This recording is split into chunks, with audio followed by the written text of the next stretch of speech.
Good morning, friends from beautiful Bozeman. It's Parshas Mishpatim, and Matan Torah is referred to in Parshas Mishpatim as a moment where there was an Eisha Cheles, that the Hashem came down on Har Sinai, and it was like a all-consuming fire.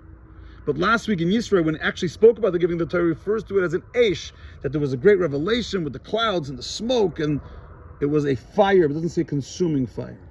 The mystics, the Balei HaChassidus teach us, and the Rebbe emphasizes this, that Torah allows for us to, the fire of godliness that exists in Torah and enlightens the Jew and inspires the Jew with a fire within themselves, allows for us to rid ourselves of negative forces. It burns the negative forces, gets rid of them. But like we know with fire, a big log will have much harder time igniting than little twigs. Because the more refined something is, the easier it is to be consumed.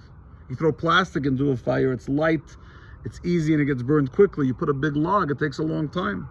So before Matan Torah, in Parshas Yisro, it refers to it as Eish, just fire, because at that point they didn't have the opportunity to really allow the godliness to permeate and rid the world of the heavy forces of negativity. But this week's Parsha is after Matan Torah. And after Matan Torah, the Jews were more refined. Matan Torah, that kiss of heaven and earth, where Torah is now accessible, godliness is now accessible in this world, refined the world just a little bit more. So now the fire could potentially not only permeate the world, but actually extinguish, burn larger forces, bigger forces of negativity like a log.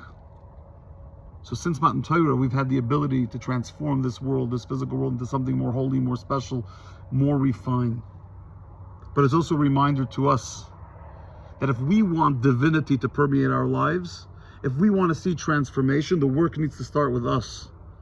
We have to make ourselves more refined. We have to work on our midos to have good character traits, midos tovas.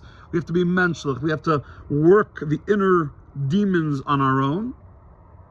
But then Milamayla, Hashem gives us an Eisha Cheles, a consuming fire that allows it to go to the next level, where we actually have the ability to rid ourselves of those negative forces. So it's a partnership. We do our part and Hashem does his. And the more we refine ourselves, the more Hashem can do for us in guiding us, inspiring us, and enlightening us to become better, healthier human beings.